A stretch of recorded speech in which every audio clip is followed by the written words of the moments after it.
vítam, moji milí, Veľká noc sa blíži, konečne, jar, teplo, všetko.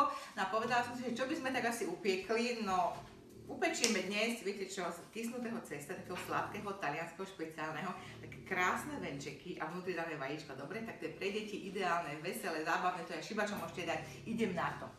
No, toto bude dosť také husté cesto a dosť také vydatné, výborné. Máme 600 g múky, urobíme si pred cesto 600 g múky. Dáme tam cukor, 10 deko do jamky, pozrite sa. A dáme tam mlieko, 1/4 litra mlieka a trošku ho zohrejte. Nie je horúce, ale vlážne. A rozdrobte tam 1 kocku kvasnic. Tak. A necháme 15 minút, nech kvasnice nažili. No, kvasnice nám pekne nažili, Žofi, pozri sa, vidíš? No, prosím ťa, daj tam štipku soli. Takto, dobre. A ideme pomaličky miešať. Môžeš pomôcť a ja tam budem dávať vajíčka, dobre? Miešaj, prosím ťa. A dáme tam vajíčka, 3 vajcia celé, jedno po druhom.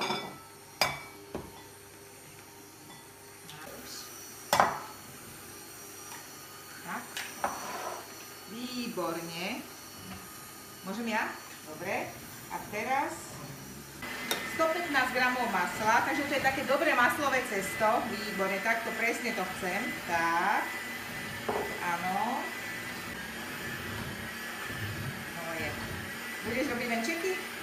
Áno. Budeš ho ozdobovať? Áno. Dobre. Dobre.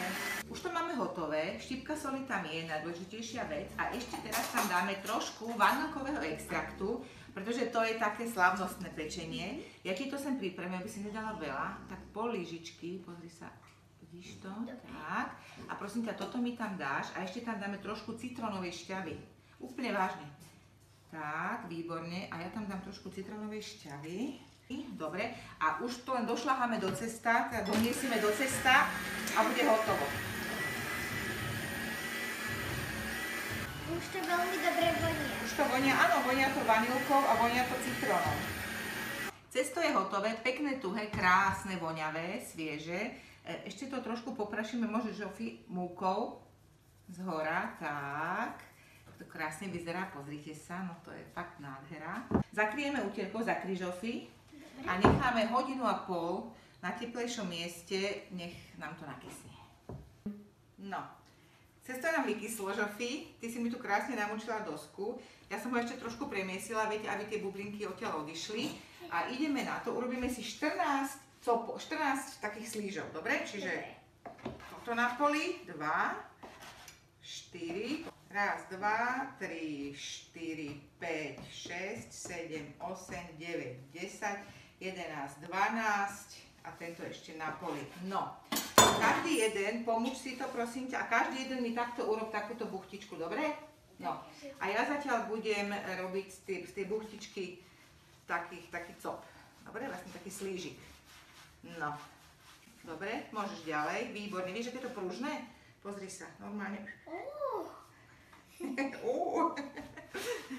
Ty si moje zlato.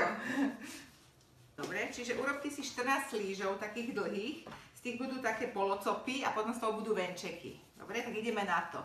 No, tak cesto je našúlané a teraz ideme, zoberieme vždy 2 a ideme takto to otáčať, Žofi, otáčaj prosím ťa. Dobre, otáčaj, takto otáčaj a urobíme z toho veniec, dobre? Toto je taký, tento bude taký väčší, Žofi, to bude pre Vladka. Alebo pre tata, dobre? Podľa mňa chci pre Vladka, on to splajzí, nie? No. Sú to 2 plechy v pohode, alebo jeden plech taký, a 2 plechy dáme, dobre, jeden veľký, druhý malý, dobre, že? Takže 2 plechy v pohode vyšli, toto je také raňajkové riadne pečivo, ja to ničím nepolievam, pretože na konci, keď sa to upečie, vtedy sa to polieje takou sladkou mliekovou šťavičkou výbornou a potom sa to ozdobí, že? No, tak ideme na to, ideme to dať do truby na 180 stupňov, 20 minút, 15-20 uvidíme. Žofi, takže prvá várka je upečená, ja sem dám 10 deko cukru a dám tam nejaké 2-3 lyžičky mlieka, dobre, vyšľahám to rýchlo, aby z toho bola taká poleva, dobre, alebo ja to natriem a ty to budeš zdobiť, dobre, dáš tam vajíčka, dáš tam tieto krásne vecičky, dobre, nech sa ti páči druhé, tie sú nádherné, tie buchtiska, čo? Áno, nádherné. Perfektne vyšli, voňavé, keby ste to voňali teraz, ukáž to, dobre, Tak za pomoci Žovky som spravila tieto nádherné venčeky veľkonočné. Kľudne ich urobte aj vy. Nájdete recept na mojej stránke, nič sa nebojte. A keď to spravíte, tak mi pošlite fotky, ako sa vám to podarilo. Dobre? Tak vám prajem dobrú chuť a krásnu Veľkú noc. Dovidenia.